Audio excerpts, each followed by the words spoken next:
This week, Jonny Robot gets spooked as he uncovers just what's going on with Resident Evil 0 HD.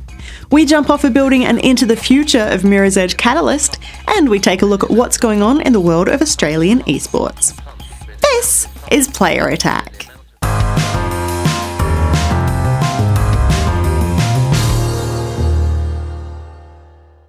Hi, I'm Jessica Citizen, and this week we've heard the first few juicy details about Nintendo's new NX console, or at least the sort of solid rumour that gets printed in the Wall Street Journal.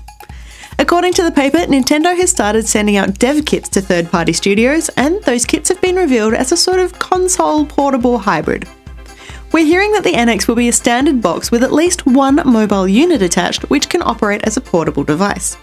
The Wall Street Journal is also reporting that Nintendo is hoping for a solid lineup of games in development and ready to be announced as early as next year, so we shouldn't have to wait too long to hear more. The Korean pro gaming scene was rocked again this week by another cheating scandal that has seen 12 StarCraft 2 gamers arrested over charges of max fixing and illegal betting. Gerard and Yoda, both from eSports Team Prime, have been named in the case.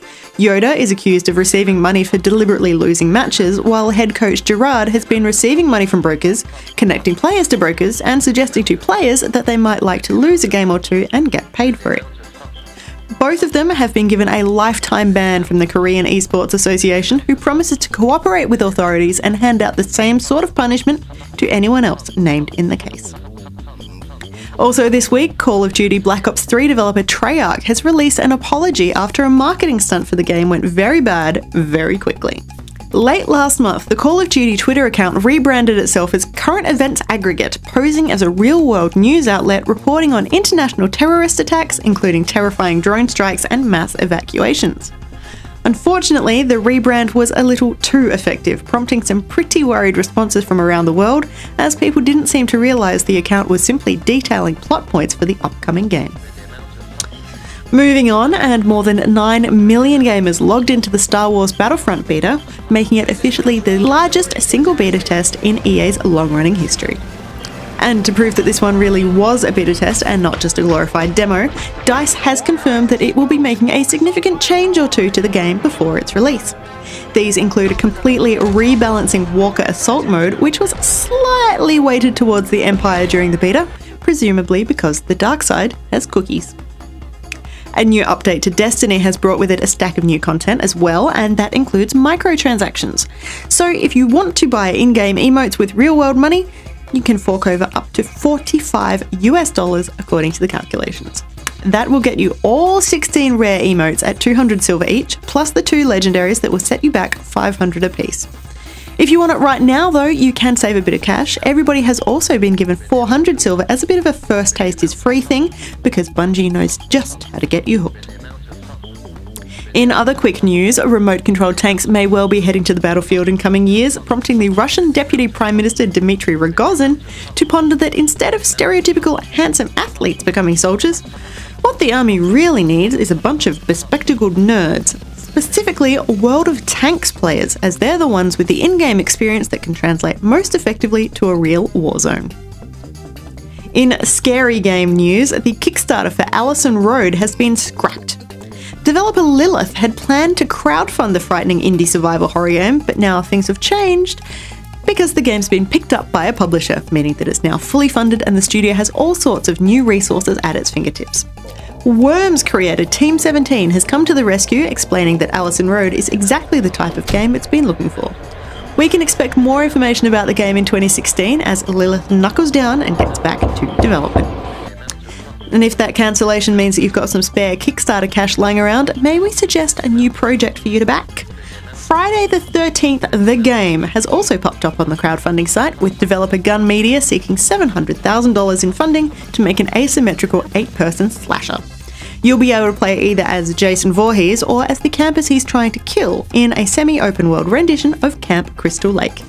With big names like Kane Hodder, Harry Manfredini, Tom Savini and Jason Voorhees creator Sean S. Cunningham all on board, this one might just sneak past the curse of the video game tie-in, but even if it doesn't, the chance to play as Jason is pretty irresistible. Meanwhile, I'm guessing you spend more time in front of your preferred gaming machine rather than down the cinema, and the latest statistics show that you're not the only one. The latest Avengers movie cost $250 million to make and took $84 million on opening day. Compare that to Metal Gear Solid 5, which cost just $80 million to make and took a whopping $179 million on opening day. These figures come from Adobe Digital Index, who also looked at when people are buying the games. While most entertainment sectors enjoy a healthy boost around the end of the year, Christmas and holidays add up for fun times all round, video games generally see two peaks across the year. June also sees a steep spike in game sales, thanks to E3 making more than a few people very interested in video games. And finally this week we've got a brand new video game movie tie-in trailer to show off, and this one really does have the potential to not suck. Ratchet & Clank is headed to cinemas in 2016, and it's actually looking pretty good. This April, destroy them all. When a galactic force threatens the world, I'm going in.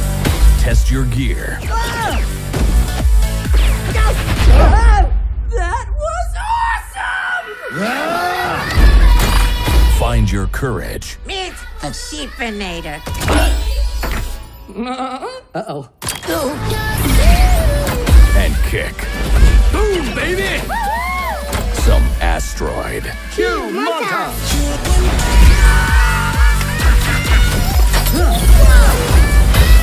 Ratchet & Clank. Sure, it might be telling stories that we've already seen in the game, but it is poised to take the silver screen by storm and introduce our favourite pair to a whole bunch of new people, including, of course, the kids who were too young to play the original games. For more information on any of these stories, or to keep up to date with the latest gaming news, head to the new look playerattack.com. But for now, stick around, got plenty more still to come.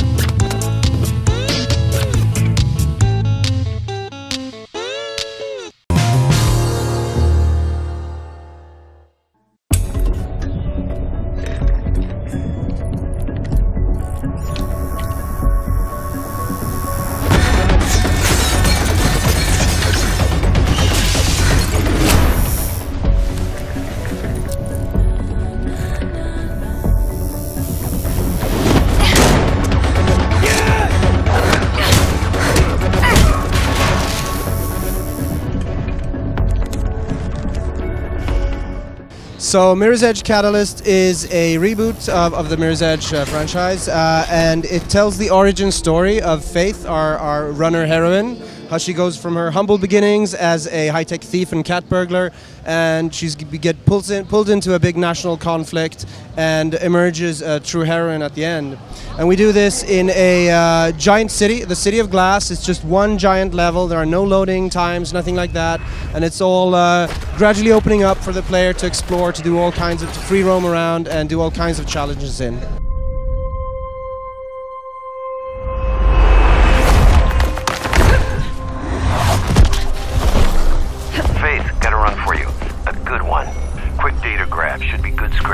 Time to make myself useful, huh? Where do I go? You need to make your way to the Agricultural Division at Elysium. Still all about first-person parkour free running, and that's the core of Mirror's Edge, and that's where we're staying. We're building, of course, doing a lot with the system to make it more fluid, more just want to immerse the players more in this world. That combined with a large world leads to lots of player freedom and creativity? Yes, it does, and I think that's player creativity is a fun thing. You know, we want to see players explore this world, and see if they can find all the secrets we've hidden there for them. See if they can meet all the interesting characters that populate it, and basically just find out so much about this world. And you said it's a origin story for Faith this time, so narrative is at the forefront of this game? Absolutely, we've got a really strong central story that, as you play through that, you gradually open up more and more parts of the city for you to do all other optional objectives in. It's first, a super priority for us to get a great narrative going here. And obviously Faith can't run away from everything. What happens if a guy stands in her way with, say, a bit of 12-gauge shotgun action? So what Faith won't do is actually fire back, because Faith doesn't pick up a gun in this game. She simply doesn't have that option, or the player doesn't have that option. What she does, though, is hopefully she rushes toward them, stays in flow, just chains moves together, because if she stays on the move, bullets won't hit her. So she'll be safe around them. And then as she comes close to the enemy, she just effectively and quickly takes them out using her hands and feet.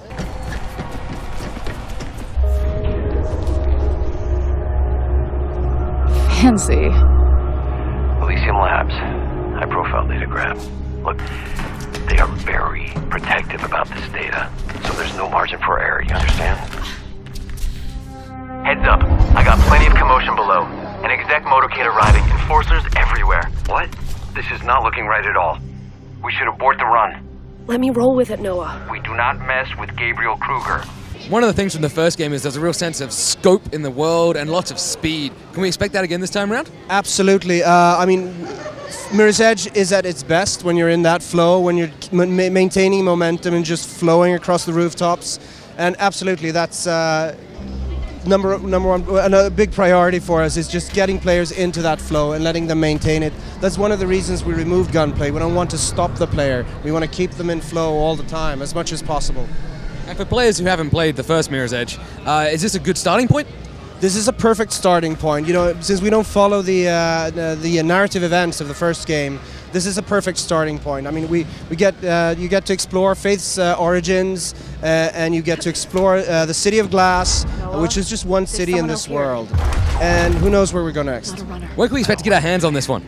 So Mirror's Edge Catalyst is released on February 23rd, 2016, and it will be out on PC, Xbox One, and PS4. Faith, if you hear this, don't try to take on everyone. Just get out, okay? Noah, I can see them shooting at her.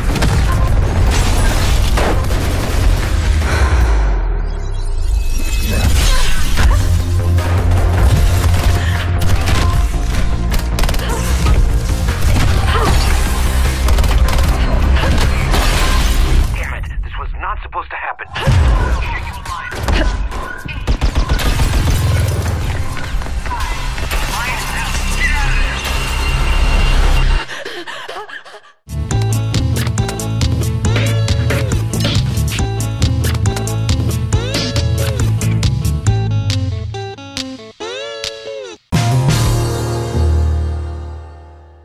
We've travelled all over the world to see great esports, but this year we've seen some pretty impressive things happening right in our own backyard.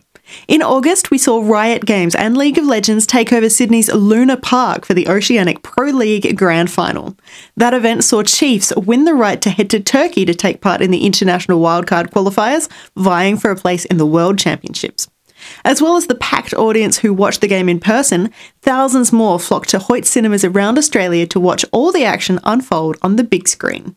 Let's give it up for our 2015 OPL Grand Final champion, the Chiefs!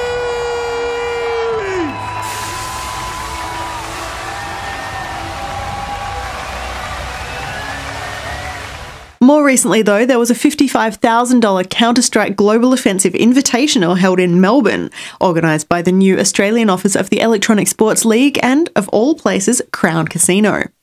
The $55,000 Crown Invitational is an epic battle between two massive international teams. We've got Cloud9 from North America and Virtus Pro from Poland, as well as two fantastic Australian teams here on the Saturday, vying for the top prize. The venue sold out in less than an hour, thousands tuned into the stream from all over the world, and the final matches were shown live on Foxtel's Fox Sports channel, delighting gamers and confusing sports fans around the country. People who might have expected a little Saturday evening golf or maybe the highlights from the weekend's race at Bathurst were instead treated to Polish team Virtus Pro taking on Aussies, a Team Immunity, in a bit of classic first-person shooter action. They're just trying to play the percentages, take it slow, see what they can find before committing to going onto a bomb site. Bit of damage going over there to Stanks. He actually got binked in the head by one of those pistols. Obviously, he's got head armor there, so he's able to survive it, and he's going to be fairly okay being able to continue playing in this round as we see Pasha finding one. Taz grabbing another one there onto James. It's Snacks with the spray down onto Usillo. He looks like he's going to get another one here. Imagine going down. Now a 1 versus 5 for Ricky to keep his team in the game. Certainly going to be tough. It is Snacks to kill himself, but Virtus Pro close that one out. 16-3. The best of 3 goes to their favour. They will win the first Crown 55K Counter-Strike Invitational. It's been a long time coming. Despite Australia's well-known love of sports, eSports has never really taken off in this country. There are a number of reasons. There's a lack of support and organisation, and a lot of infighting for a start. There never seemed to be quite enough prize money or promotion for people to get truly interested. And the big one, of course, a lack of local servers for online games and a massive distance between cities for those that could be played locally. While we love playing games and we love playing sport, the idea of putting the two together never quite seemed to mesh. All that is changing now though, with groups like ESL, the Australian Cyber League and PAX Australia joining forces with publishers including Blizzard, Riot Games and Activision to put together some killer events. October's a really fantastic month for esports, or even to the tail end of the year, in fact. We've got not only the Crown Invitational, we've got the ESL Esports Arena at PAX Australia, where we'll feature Smite's Grand Finals with a $65,000 prize pool. And then later on in the year, in November, we've also got the Riot Games International Wildcard, which is happening in Margaret Court Arena in Melbourne. It's a really good time to be a part of esports, and we're really starting to see a lot of growth and an explosion in interest in the scene at the moment, which is only better for what's going to happen in 2016.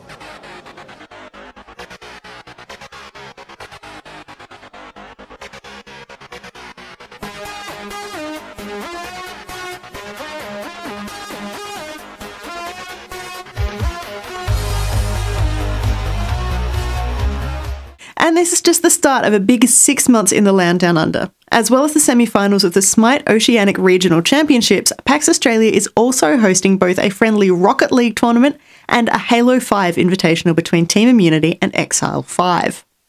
It might have taken a while, but Australia seems to finally be warming to the idea of esports, with even more events planned for 2016. If you've ever wanted to play games competitively, to cheer on your favourite team, or even just to watch your favourite games played at an elite level, keep an eye out for upcoming events, check in at the custom-built ESL Arena at PAX Australia, and stay tuned to Player Attack.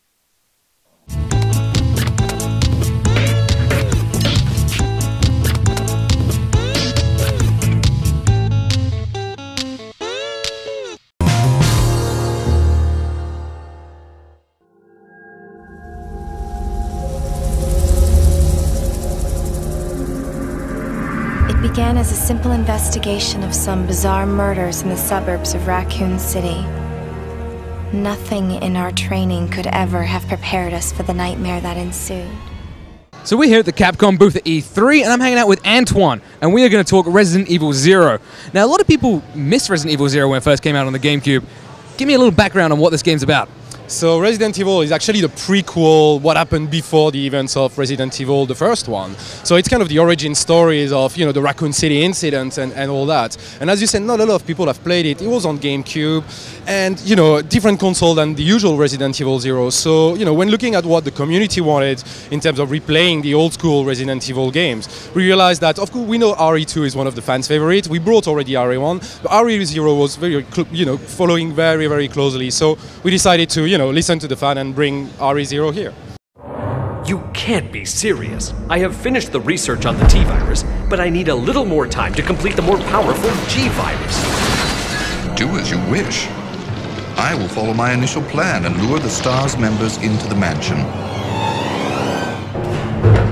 Now, obviously, this is not on a GameCube anymore, and it looks phenomenal. How much time went into overhauling it? Thank you. First and foremost, thank you very much. So yeah, as you say, it looks, first and foremost, it looks beautiful. I mean, it's 1080p, 60 frames per second, etc. The team has been working on it for quite a while. I can't really give you details about that, but we don't have only like a graphical sort of, you know, upgrade. There is much more that we packed in the game as well. So the gameplay mechanics have been overhauled as well, so it's less tank-like movement? Gameplay mechanic, no, we want the gameplay to be like, you know, old school, proper Resident Evil 0 gameplay. Now, what we did is, for example, control-wise, you can switch between normal old school controls, like you used to play, and some revamped control scheme, more in line with the modern kind of third person, if you want, kind of game. But you can swap, you know, from one to another mid-game. So that's one big thing. The sound system has been completely revamped as well, so it's fully Dolby compatible, etc. And it's also widescreen compatible. But you can play also in a small screen if you want, like again, like the original one. And I assume it still has that level of old school Resident Evil hard as well. Yes, it does. I mean, I don't know if you tried the demo, but you know, in Resident Evil you can only save game when you got your ribbon and find the typewriter. So obviously that follows the same thing, and it's quite a hard game. You know, I think games from 10 years, 15 years ago were slightly harder than some of the games you find these days. A train.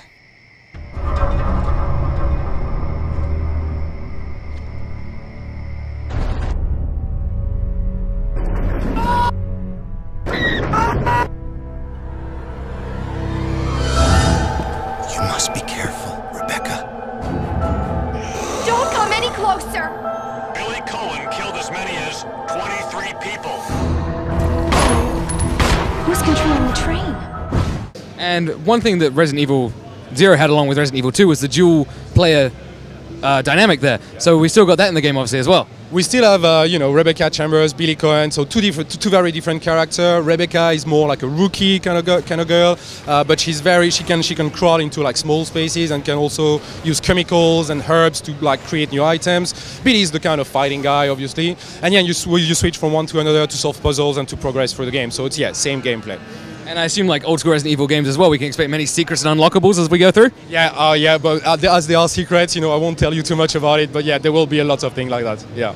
And is this the standard story mode as well, or any other modes in there as well? So there is that is the standard story mode. I mean, that's what Resident Evil and 0 in particular also is known for. So we want to keep, you know, make sure either people who played it revisit the story of what happened before the events of Raccoon City, or for newcomers, hopefully to enjoy, you know, the prequel of everything Resident Evil.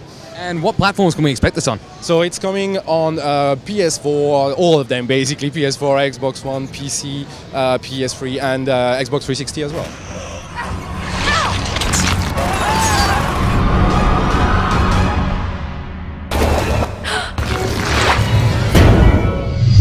Resident Evil 0. And that's about it for this edition of Player Attack. Thanks for watching. Next week, we are back to the future with a look at charming indie adventure read-only memories, and we reach out and touch blocks as Jonny chats to TT Games about LEGO Marvel's Avengers. In the meantime, you can catch us at the new look playerattack.com. We're on Facebook, YouTube and Twitter, and if you've got something you want to say, send us an email, mailbox@playerattack.com. Till next week, I'm Jessica Citizen, and this is Player Attack.